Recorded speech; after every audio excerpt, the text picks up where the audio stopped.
Hello everyone, welcome to the session.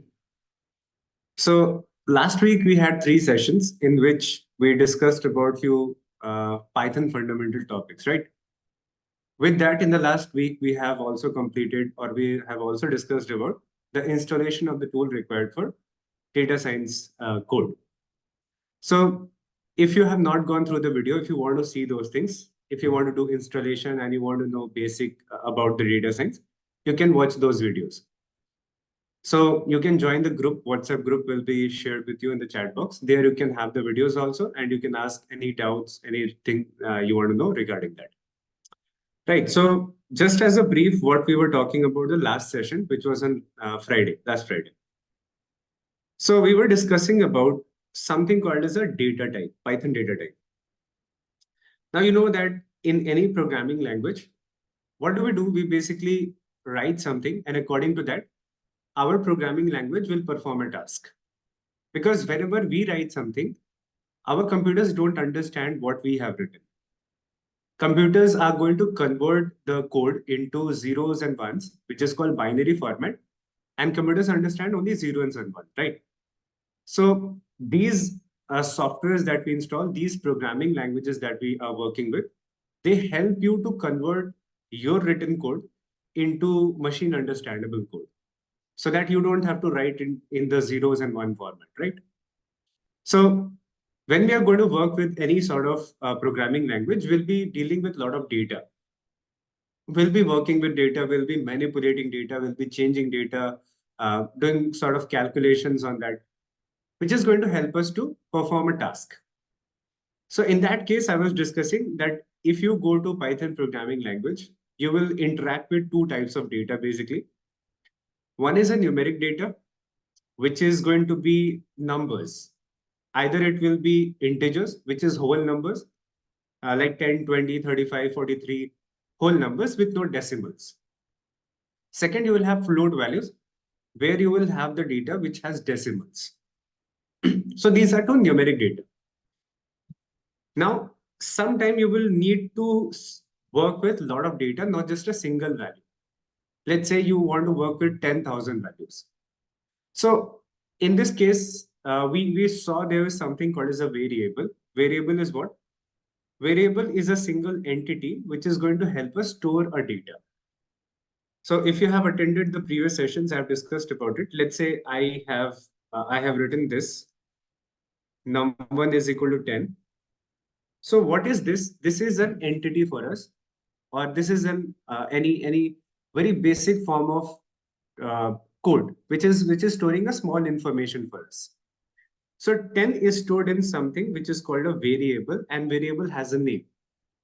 So with its reference, you can find this data in our memory. You can find this data, you can work on this data. So suppose if you want to work with 10,000 values, are you going to create 10,000 variables in that case? Not possible for us. It is going to take a lot of time. We can do, but it is not feasible. So what we saw, there was something called as a sequence data type.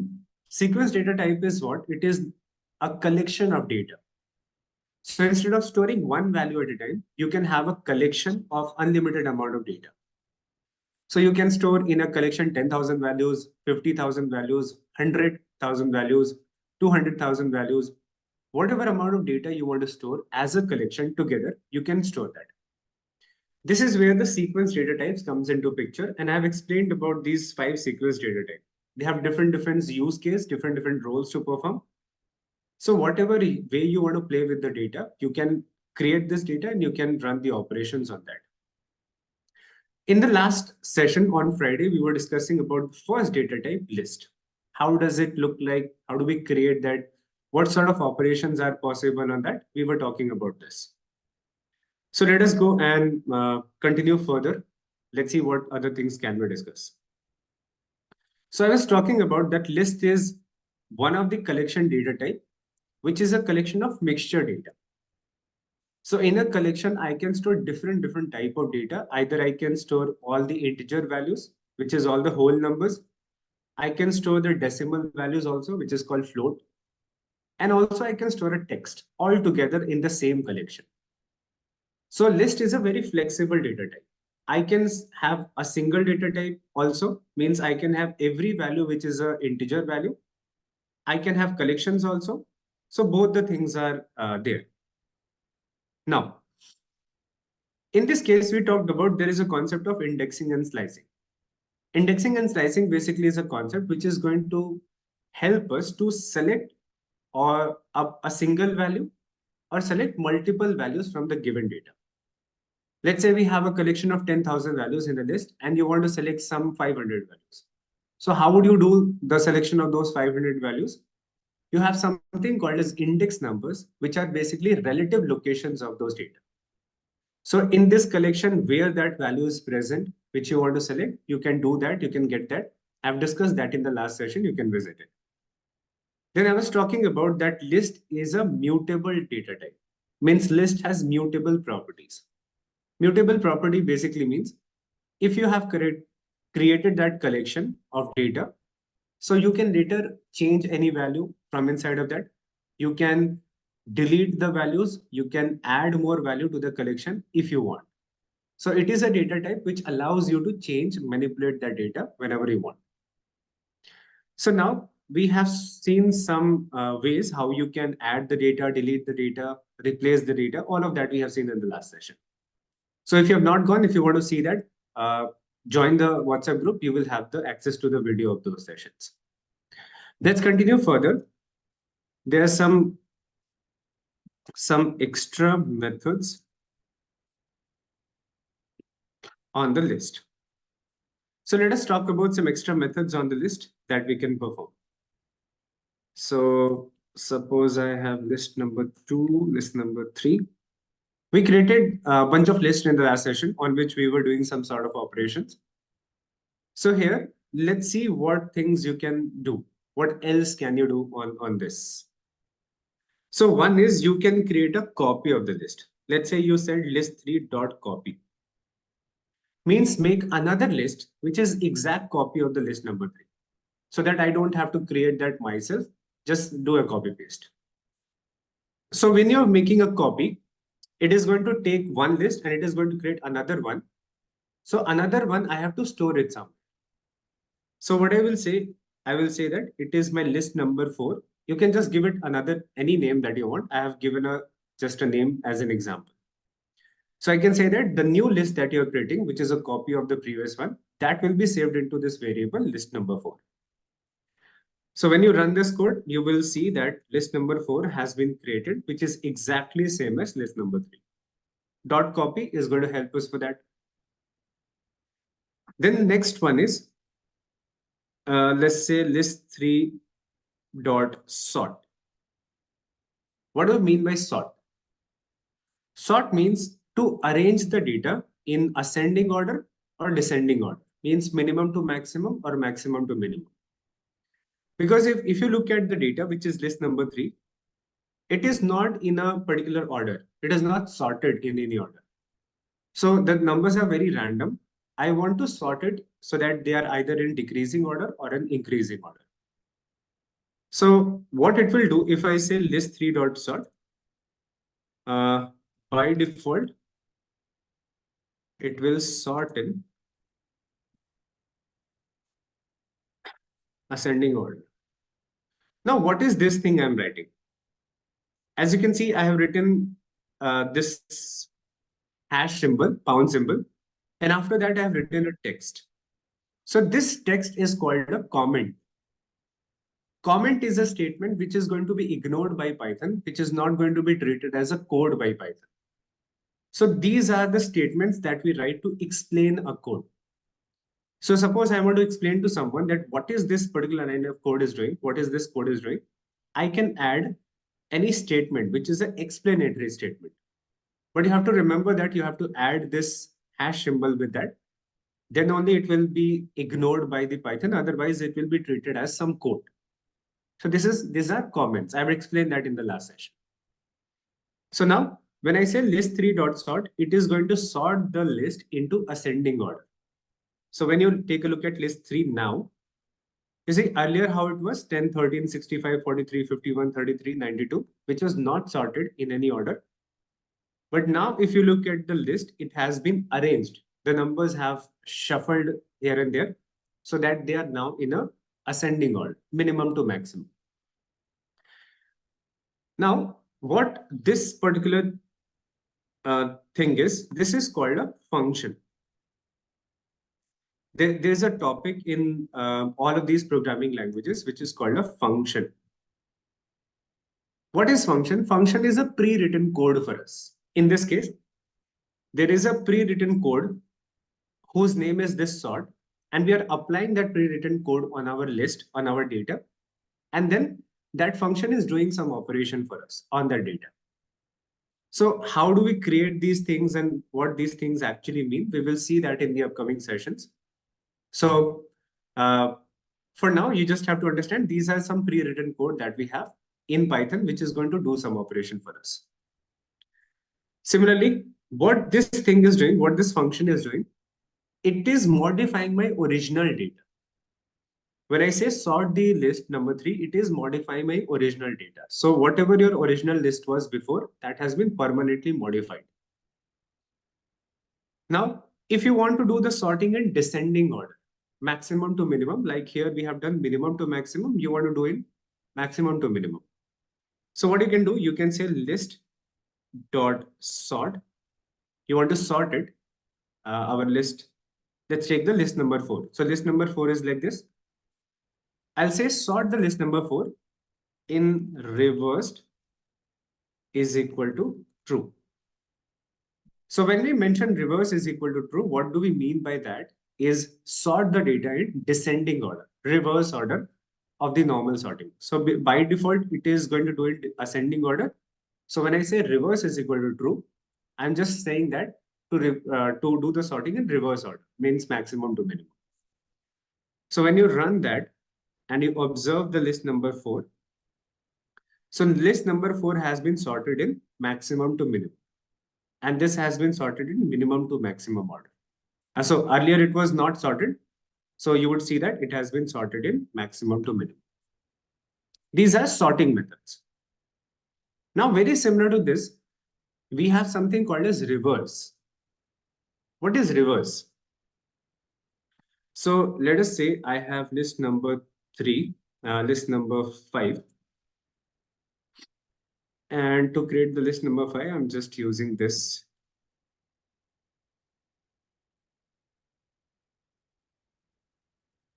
See, list number 5. It is like this. When I say reverse, reverse means flip the data. So whatever is at the end, that will come at the start, and whatever is at the start, it will go at the beginning. Basically, we're saying flip the data. So if you want to just flip the data, then you have something called as list5.reverse. Correct. And if you look at it, you would observe that list 5 has been flipped. It is not going to do the sorting of it. It is not going to arrange that in ascending or descending. It is simply going to flip the data. The back data will come at the front and the front data will go at the back. Now, next is there is something called as sum. So when I say sum of list 3, let's say. So what it will do, sum of list number 3, it is going to take every value of list number 3 and it is going to add them together so that you can get the final sum of all the values which are there inside that list. There is similar to that something called as a min of list number 3. The minimum value which is present in that collection, it will give you that. Similar to that, we have max of list number 3. So it will give you the maximum value which is present inside of that. Next, we have, say list number 3 is like this. Now you want to see how many times a particular value has been repeated, or suppose duplicates are there of a value or not. So what you will say list3.count. Count how many times 13 is there. If 13 is there 2 times, count will tell me 2. If 13 is written 5 times, count will tell me 5. So that I will know that how many times that the data has been duplicated, a particular data. So when you run that, you will see it is saying 1. It means that this 13, this is the data which is present only once. So like that, whatever data you want to find, you have to just mention that. Like I have one another list, which is, let's say, list number 1. In this list number 1, you can see there is a collection. We have mixture data type. So if I have this type of data where a text is also there and numbers are also there. So can we do the sum of it? If I say do the sum of this list number 1, will I be able to do that? In this case, I will not be able to do that, because from here to here, the numbers will be added, because all of these values are numbers, they can be added.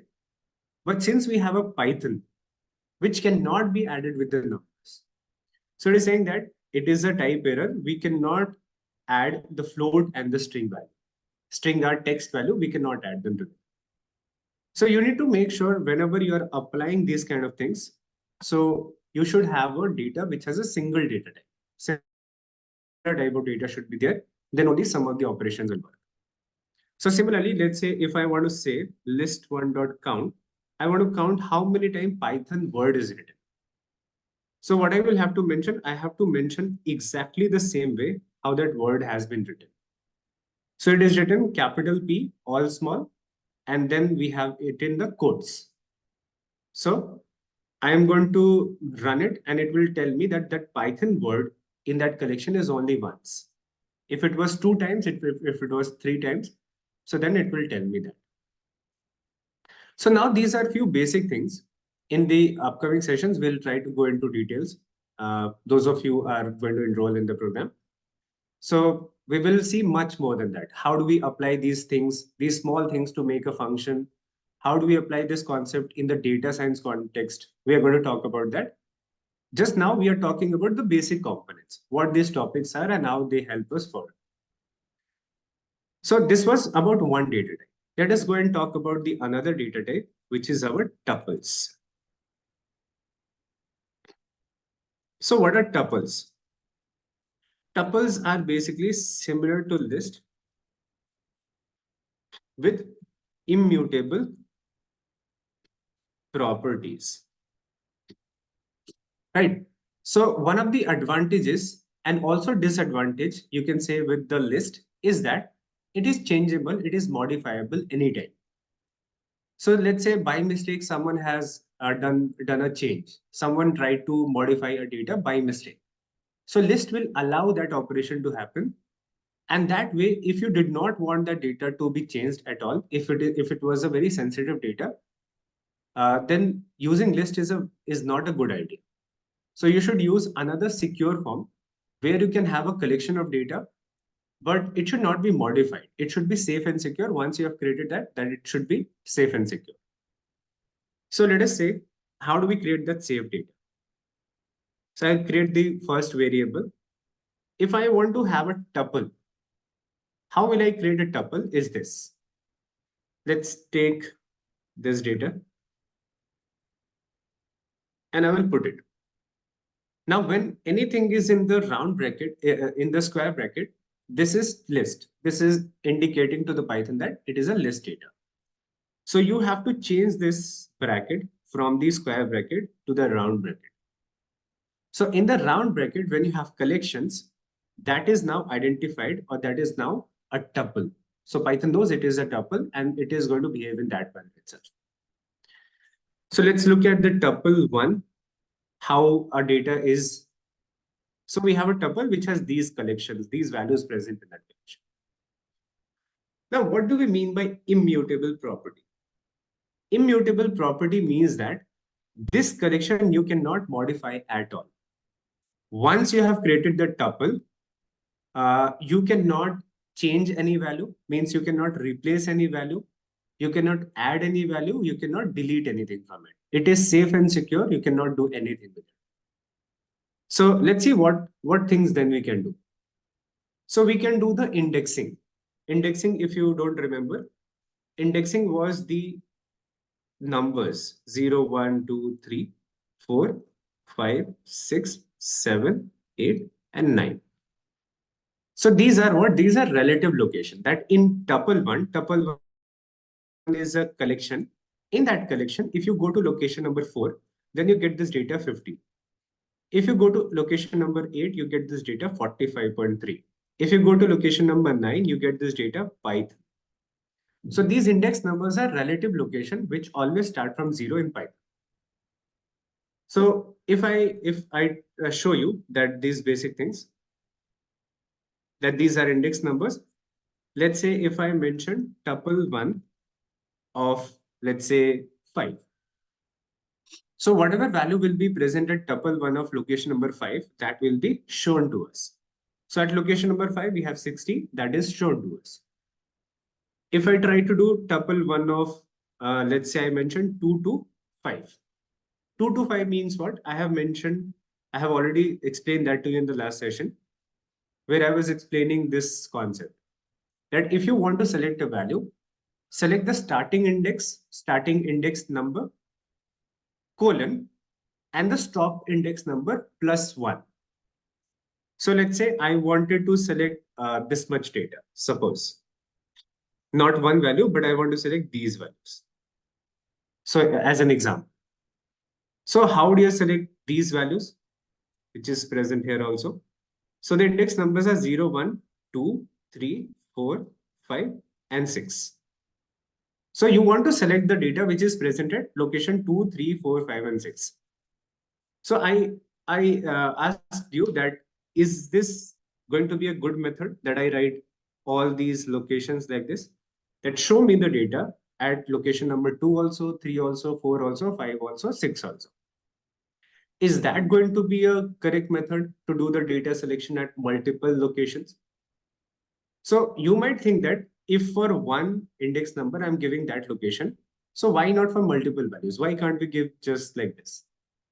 Think about it like now, that if you have 10,000 values in a collection, and from those 10,000 values, if I tell you to select some 500 values, so are you going to write those 500 locations like this, 500 index numbers like this, that show me the data presented, these 500 index? It will become very difficult, complicated for you. So in that case, how do we write it to make it easy? It says that just write the starting index number. Where are you starting? So I'm starting at location number 2. Where are you stopping? So I'm stopping at index number 6. Write 6 plus 1. Right? Just add plus 1 to wherever you are stopping. So it will go 2 to 7. And if you run this code, you will observe that you are able to access that particular value, 30, 40, 50, 60, 70, that you are able to select. I've explained that more in detail in the last session. And we'll see more of it also in the upcoming sessions. Now, so if you see, this is something we can do on a tuple. Tuple is a safe data. So tuple is a data which cannot be changed. So in that, I can do this. I can do this because in this case, when I'm doing this operation, I'm not changing the tuple. I'm just trying to access a value. I'm just trying to see a value which is present at a location. I'm not changing that. So that is why any operation that you're doing, which is not trying to change the data, will be allowed. If you're trying to do anything which is going to change the data, then that will not be done. Example. So I said that go to tuple 1 and location number 4, show me the data. So in tuple 1 at location 4, we have 50. This is location number 4, I have 50 there. But if I go here and try to put a new value into this, that at location 4, assign a new value, give it a new value at the location number 4. So if I try to do this, then what I'm trying to do, I'm trying to change the value, which is in the tuple. So this is not going to work because changing the value is not allowed in the tuple. So this is going to give you an error, right? So, so what things we cannot perform? We cannot perform replacement of the data. We cannot add data also. We cannot delete data also. So none of those operations are applicable. So let's see what other things are applicable. If those are not applicable, some methods on a tuple data. So as I said in the last session also, that these are small components. You might not understand at this point, where are they going to help us to make a data science project? Because these are very starting concepts. You have to understand for a few sessions and then it will start to make sense. when we connect multiple concepts together, that how they help us to make a data science project, right? Now, so let's see some methods in the tuple. What are those methods? If I have the tuple number 1, this is a tuple I've created. So in this case, I can do this. I can find the index number of a particular value. Let's say I want to select this data 45.3, but I don't want to count its index number myself. So what I will say the name of the data dot index, and I will tell that show me the index number of this data. So when I write this, it will show me the index number of that particular data, that 45.3 is present at index number 8. Then I can simply mention that tuple 1 of 8 to access that data. This is how it is going to help us. If I want to make it more dynamic, right? If I don't want to do this thing in 2 lines, like in one cell number 73 and cell number 74, I can combine both the things in the same line. How? Let's say, as I can say tuple 1 of, in the bracket, I will not mention that index number. I will say this. I'll copy this code and put it here. So what I'm trying to do, I'm saying that you give me the index number. So when it will run the code, what will happen? It will be converted into tuple 1 of 8. So basically this code will give you 8. It will be converted into 8. And then it is going to give you the value 45.3. So this is what you're doing when you're writing this thing. So basically we have combined these 2 lines of code into 1 line to make it more dynamic and be an efficient program. So I can find the index numbers in the tuple. Here also I'm not trying to change the tuple. The other things I can do is I can, let's say, do the max. If I try to do the max of the tuple 1, will that be possible or not? See, I can find out the maximum value of the tuple, but it will not work because we have one string value. If I did not have that string value, then it is going to work. So let me try to remove this data and create this once again. Let me remove this value, have this, have this. Correct now. So I've removed Python from that data. When I created that data at that time itself, I've removed that value. So now, since only numbers are there, it can find what is the maximum value in that tuple 1. It can also find out minimum value, which is present in tuple number 1. What is the sum of all the values which is present in tuple number 1? These are the things I can do. If I want to sort the data in a tuple, so will that be possible or not? See, the thing is, tuple is a data which is fixed. Whatever locations are there of those values which is fixed, you cannot change their locations. Because when you do the sorting of the data, what happens? The locations change. So that is also not allowed because you are changing the data. But somehow it will be done. What it will do is this. Let's say I mentioned tuple 1 dot sort. When you try to do this operation, what you are saying that sort the tuple means arrange the data of the tuple 1 in the ascending order or descending order. But if I try to do that, then locations will change. Like it will try to sort the values in ascending order, descending order, right? So as you can see, 45.3 is at the end. It will come before this 50. Correct? Its location will change. So that is not possible. To do this operation, what do? We have another pre-written code which is called sorted. So I write sorted of tuple number 1. If you write this, then it is going to do the sorting. What it is doing, let me show you. So it is taking the tuple 1, right? When you're saying this thing, what it is doing, it has to sort the tuple, but it cannot sort the original tuple. So it is taking that tuple 1, it is converting to a list, or you can say creating a new data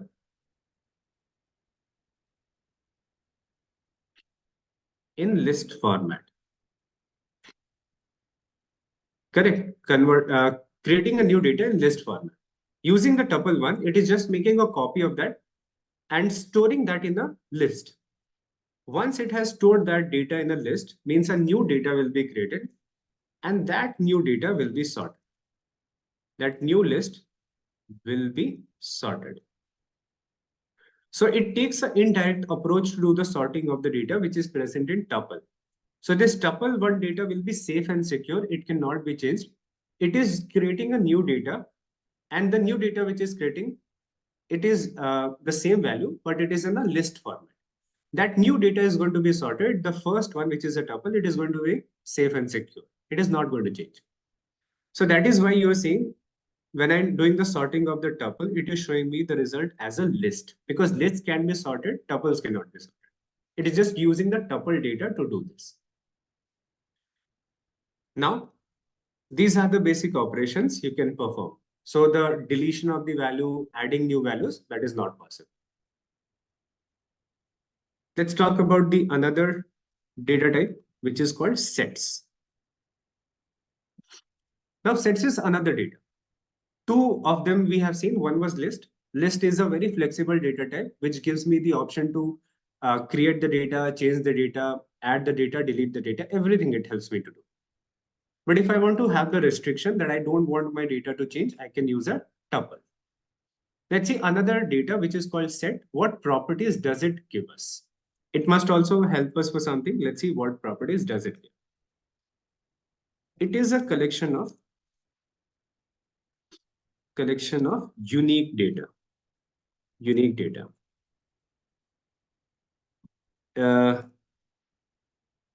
It is unordered collection of items. So these are the two main properties which the sets gives us, which is not present in other data types.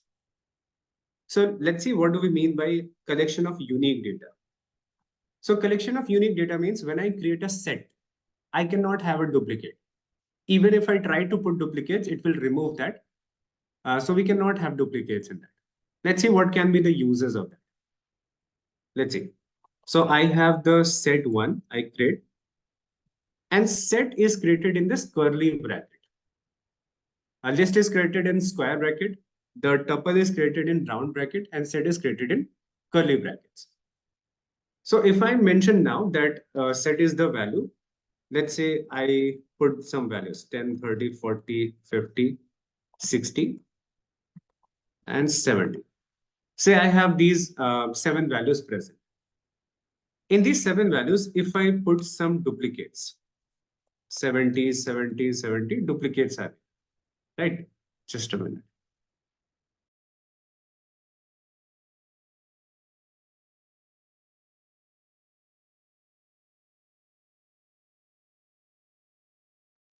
Okay, so let's say I have written this 70 multiple times.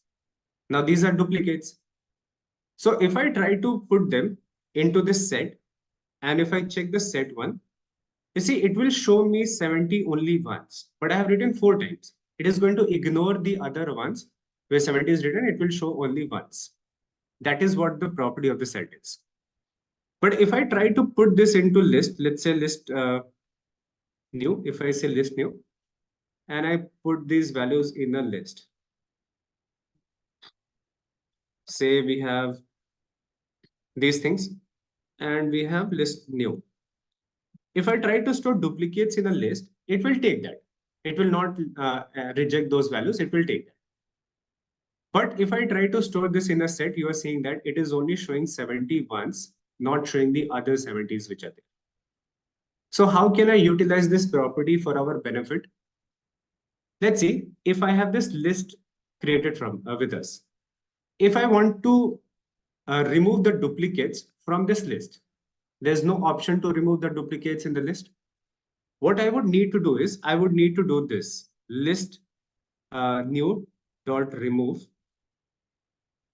70 list new dot remove 70. I will have to write this 3 times because 370s I want to remove. So I will have to mention this thing 3 times if I want to remove those 70s. This is what list will do. But how can I do this? How can I remove the duplicates from a list in a very simple way? I'll say, take the list and convert it into a set. Correct. I'm saying that take the list and convert it into a set. So this data will be taken and it will be converted into a set. Once you convert this into a set, then what will happen? The duplicates will be automatically ignored. But when you're that ignoring the duplicates, then you want the final result as a list. So what you will do now, you will again put it into a list. Now, what is this list and the set? These are pre-written code, which is now going to create or convert that data into that data type, which you have mentioned. So what you are saying, take this list, convert it into a set. So when you convert this list into a set, the duplicates are gone. So the final value I want is not in the form of set, but I want the final value to be in a form of list. So I will convert this thing back into list after the duplicates have been removed. So when you run this code now, instead of final list as a set, I'll have a list, which is now have removed the duplicates. So you can see instead of these 3 lines of code, I just have to write this 1 line of code. So this property of set to remove the duplicates will be applicable, will be useful. Okay. Now, if you have a doubt, if you have a confusion, let me. Second property of the set, the first property we have seen that it is allowing only unique values. Second property is that it is unordered collection of items. What do we mean by unordered collection of items? So suppose I say print the set 1. Right, I'm saying print the set 1. So as you can see, set 1, when I created that, so in the set 1, when I created, it was created like this. 10 was first, then 20, then 30, then 40, then 50, then 60, then 70. It was like this. But when you check how the list has been created actually, so it is created in this way where 70 is at the start, then 40 is there, then 10 is there, 50 is there. Their location have been changed. It should have been that 10 is first, then 20 later, then 30, 40, like this it should have been. But it's showing me that 70 is first, then 40. So what happens in the set is that when you create the set, its values are not stored at a particular location. They can randomly change their location, so they don't have any defined location. Because of this thing, because they don't have any defined location, set location, so their locations, you cannot use the index number. Let's see. So if I try to do set 1 of 3, if I mention set 1 of 3, then it will not work. You cannot use the index numbers in this case. Why this does not work? See. So when you created the set, then what you would think that index number 3 will be what? 0, 1, 2, 3. You would be thinking that at index number 3, we have 40. Right? Because you have created the data like that. But when the data is stored in the memory, it is not stored in the way you have created that. Its locations are changed. So now in the final data, when it is stored in the memory, when it is created, at index number 3, 50 is there. So you are thinking that 40 would be there, but actually 50 is there. So when you write this thing, why it does not work? Because you might be expecting something else, but the final answer might be something else. So your whole code will become wrong. That is why in the case of set, you cannot do indexing, you cannot do slicing. Correct? It has different property that it does not allow duplicates. That is one good property, and it is unordered collection. Unordered means no particular location. Its location can change randomly. So let's see what we can do. The lists are mutable. Mutable properties of a list means mutable properties of a set. Set is mutable, means I can add more values from it. I can delete also the values from it. Just I cannot change the value. I can add more, I can delete more. Changing is not possible because for changing a data, I first need to go to that location. Now, since it is not allowing me to go to that location, so changing the data from that location will also not be possible. Right, so let's see mutable properties, which is adding the values in a set. Adding or inserting the values in a set. Adding slash inserting the values in a set. Let's say we have set number 1. I want to insert more values. So the first method, which is insert one value at a time. Okay, insert only one value at a time. So how would we do this? Let's have a look at it.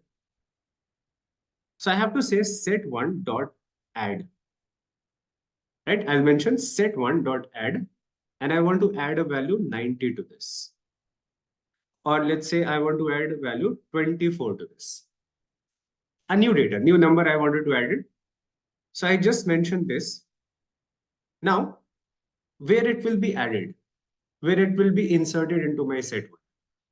So will it be inserted after 20 or at the end of the set? It is going to be stored at any location randomly. Its location is not fixed. Right, so when I check the set1, when I say print set1, you see 24 is stored here randomly. Anywhere it can be stored. Correct? So what is this print of set1? Let me show you. This is how the actual set is, and this has been added. Now, see, if I have to add multiple values, let's say insert multiple values in a set. How do I insert multiple values? So for inserting multiple values, there is an option called as set1.update. Add for adding one value at a time, inserting one value at a time, update for inserting multiple values at a time. So if you want to insert multiple values, let's say you want to insert 78, 53, and then 91. 3 values I want to insert. So I cannot give these values directly. This is not going to work. So I need to give them as a set.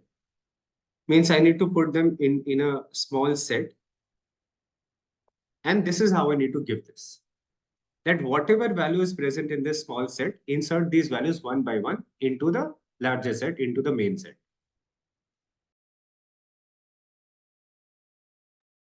Now, if you run this code, let's see. So if I check the set1, then you will observe that 78, 53, 91, 78, 53, 91 randomly added into any particular location. So now what is the benefit of this?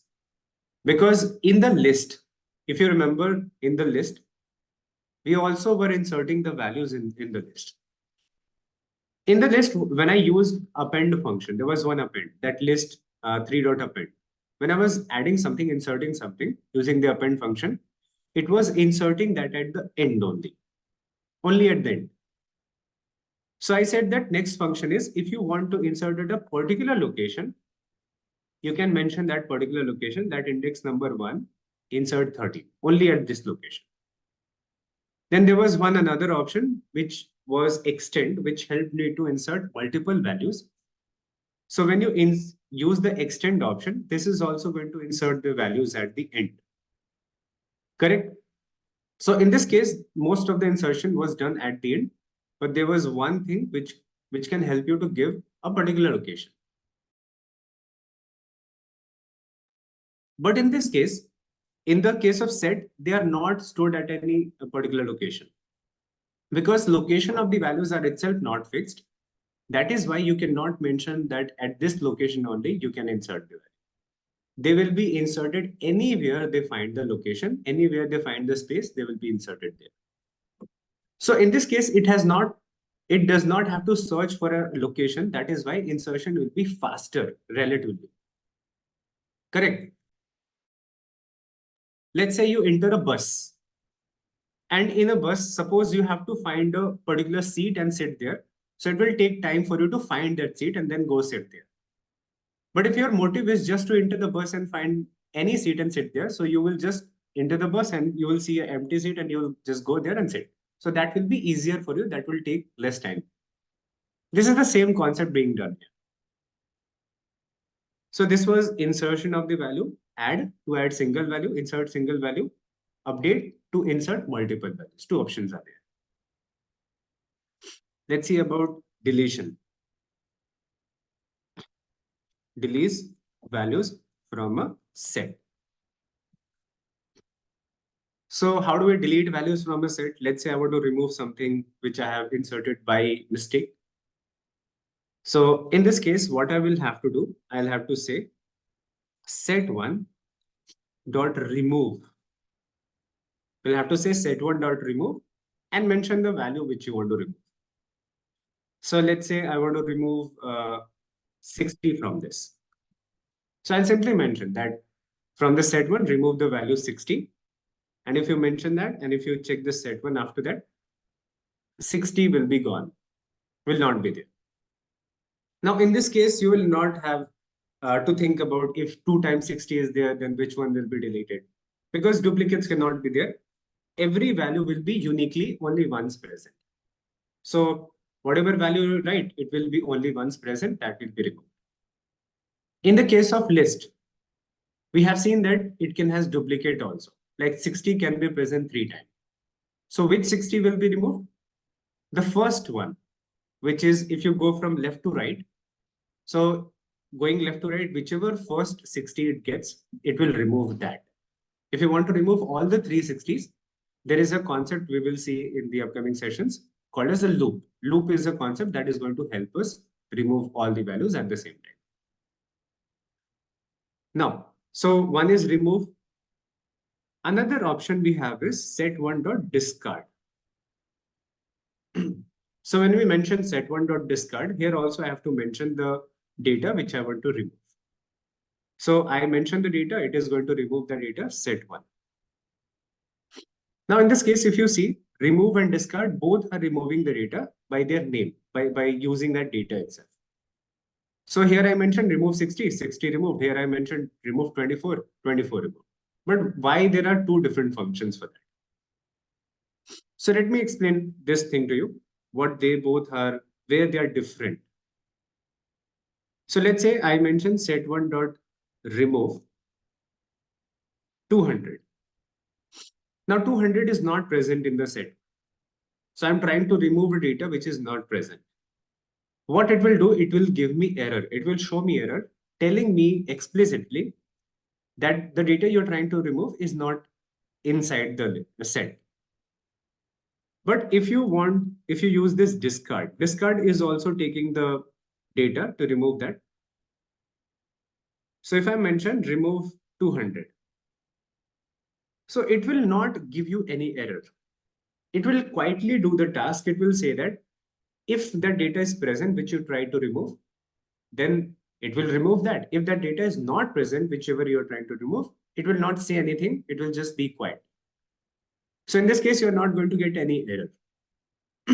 So both have their own advantages. If you want to see the errors so that you can see that value is not present, if you want to see that, so you will use the remove. If you want that quietly the task should be done, no such error should be shown, then you can use the discard method. It will quietly do the task. So this was removing of the values which is present in a set. Now, let's talk about the few basic things. So there are some set methods which I will discuss again in the upcoming sessions. Let me talk about the another data type which is called a dictionary. Again, whatever I've discussed in the set is not complete. We have more things in that, but I'm going to discuss more about it later. So let me give you a basic idea about dictionaries. We have seen list, we have seen set, we have seen tuples, different they have different properties, different use cases. What is a dictionary now? Dictionary is an interesting data with a different property, and the way it is created also looks different from the others. Let's see. In the case of set, what is a problem? The problem is I cannot select a particular data. If I cannot select a particular data, I cannot replace it also. So that selection and replacement options I don't have in the set. But set has two very important properties, that it does not allow duplicates and it is unordered. Unordered means insertion can happen very fast. But because it does not have to insert at a particular location, wherever it finds place, it will be inserted there. So two very good properties are there. So can we utilize those two good properties of unique values and unordered and create another data which gives me option to access the value also, which I don't have in a set? So that is where dictionaries come into picture. Let me quickly show you. It will take 5-10 minutes. Suppose I want to create a data where I mention my profile. So suppose I want to write this. And let's say this, and suppose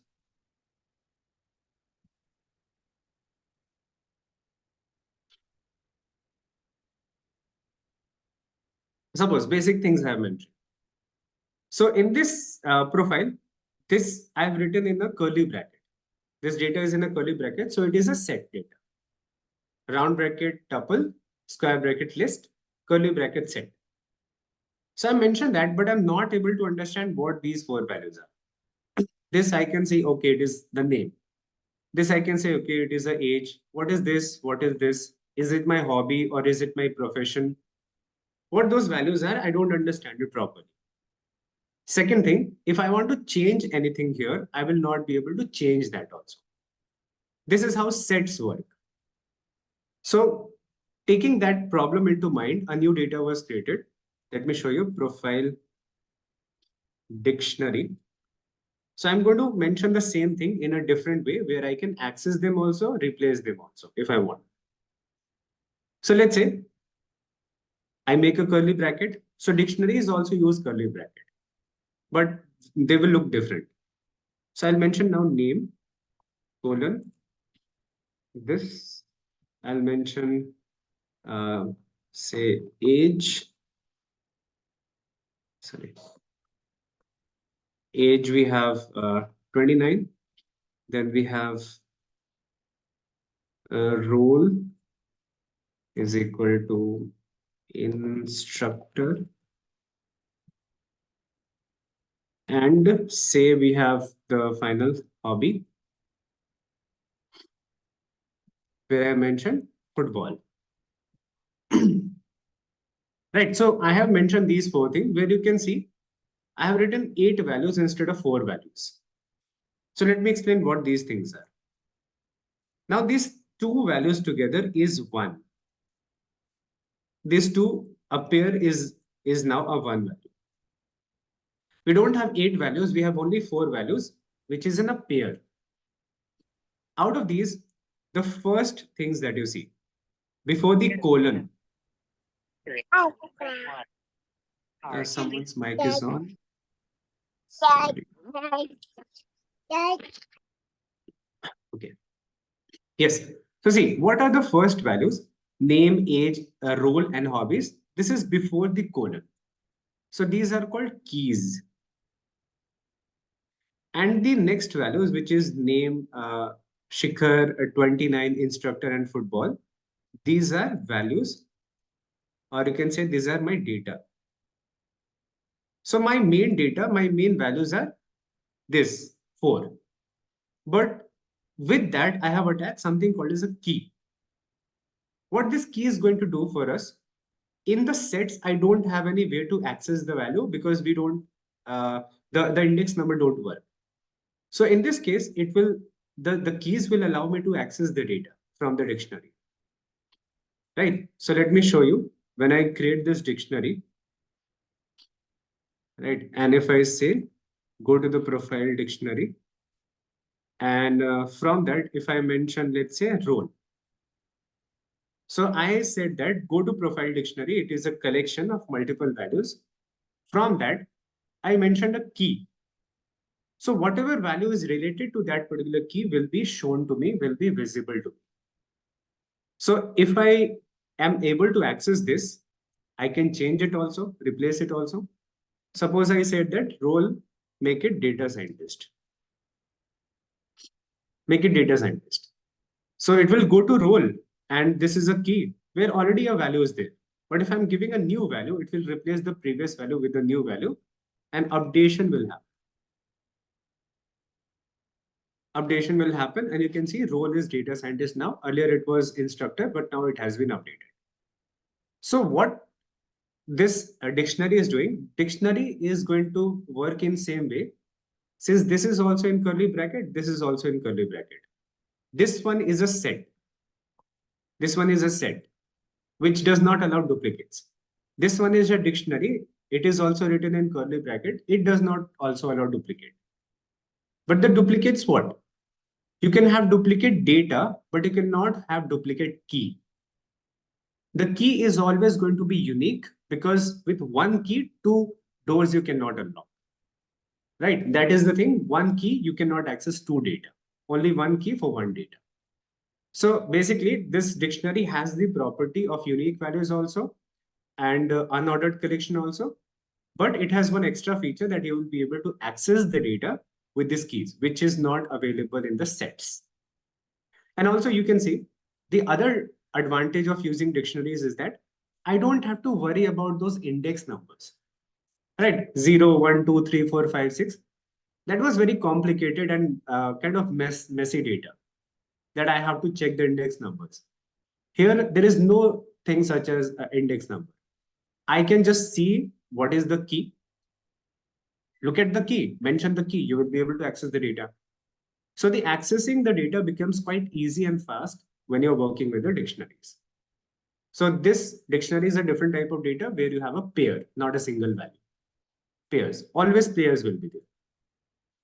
So this is the basic concept of the dictionaries. What things we can do? We can delete the data, we can add the data. So let me show you. You have seen already the replacement of the value, how you can replace something. Suppose I have to add new values. Inserting values into a dictionary. So how would we insert values into a dictionary? Let's take a look at this. This is my dictionary for law. I am going to say profile dictionary. And what should I add? Role is there. Let's say place, suppose, as an example. Now, if I mention profile dict of place, there is no key by the name of place. So when I run it, it will tell me that there is a key error. There is no key such as the place. The keys are name, you have the age is a key, the role is a key, and the hobbies is a key. 4 keys are there, but you don't have any key by the name place. But if I go here and say profile dictionary, with this key, give a value, New Delhi. Okay, mention a value, New Delhi. If I run it now, what will happen? If you look at the dictionary now, in a very easy, in a very simple manner, with this new key, this new value has been added and it has been inserted as a pair into my data. That is how easy it is to insert the values into a dictionary. So you might say that if it is so easy, I might do something by mistake also. If you have done something by mistake, you can delete it also. There is no problem with that. Correct. So this is how you can insert the value. This is how you can update the value. You just select a key and mention a new value. The previous one will be replaced by the new. And take a new key, give it a new value, then automatically that key, that value will be inserted as a pair into my data. Very simple, no functions you have to use. Suppose you have added something by mistake. So how you can remove something? You just have to say profile dict and you have to say dot pop. okay, .pop, and you mention the key name. Suppose you want to remove this 29. 29 is the data which you suppose don't want to see. So you cannot remove 29 directly. You have to remove its key. When you remove its key, the value also will be removed with the key because only pairs exist. Single value cannot exist. So when I say profile age.pop age, so in this case, we will have profile dictionaries and then that age will be gone. Simple. That is the thing. So with this, we have basically understood some basic data types, how data works in Python. We have had a discussion about that. So whatever is apart from that, we will continue. We will go into much depth of this, whoever enrolls in the upcoming sessions, starting from tomorrow. I hope you had got some idea about the working of the Python, the working of programming language. And if you have any doubt, you can join the WhatsApp group. Correct. You can join the WhatsApp group and you can understand all of these things. Normal IDs. See, why did I use this thing? I have explained this in the first session. This is the tool which you have to use in the industry. For Python, you have other tools also, like Visual Studio Code. I have mentioned that. And you have PyCharm also. If you want, I can show those also. But if you go and work as a data scientist, we are focusing on the data scientist role. For that purpose, this Jupyter Notebook and the Google Colab, these two tools I have explained in detail. Google Colab and Jupyter Notebook. These are the only tools which you're going to use in industry as a data scientist. You're not going to use these two. These two are for normal Python developers. That is why I was using that, because I need to give you more understanding of this, and you have to become comfortable with these codes. Right? The working of Jupyter Notebook and working of Colab, you have to become comfortable with that if you want to work on data science. Understood? No, I have to use it. I cannot avoid it. It will be at the start, it will be little bit difficult, but you have to use it. Everywhere where you go, where data science will be taught to you, at none of the places any other tool will be used. Because in here I can say, you are saying that I use Visual Studio Code and other ones, but it might be you or one or two people might be comfortable with other code. A lot of people are new, so they might want to understand new things. No, it will become comfortable. See, everything which is new, it takes like 6 to 7 days maximum. So in this case, you might not have attended all the sessions, or you might not have coded along with me. Once you start coding along with me, once you start solving the problem, it will take maximum 7 days to become very comfortable with this. I'll make sure of that. Okay? That is the point. Yes, so recordings and this code also, I'll share it with you. Just join the WhatsApp group that you're seeing in the chat box. Multiple times, this WhatsApp group has been mentioned in the chat box. Just join the group. You will get the recordings also. You get the videos also. If you have any question, anything, you can ask. I will be joining that group and you can ask the questions there. I'll try to help you with that. Okay. Also, as I said in the first session, those who have joined all the sessions, for you, some more videos you will be getting, the Python fundamentals from the start to the end, all the Python fundamentals, and some topic of Python for data science also will be given to you in a recorded format very soon. Okay.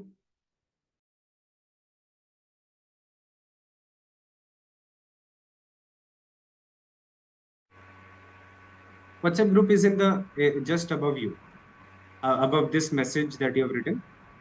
Check that a message you will see in the chat box. Thank you very much. Thank you for your time.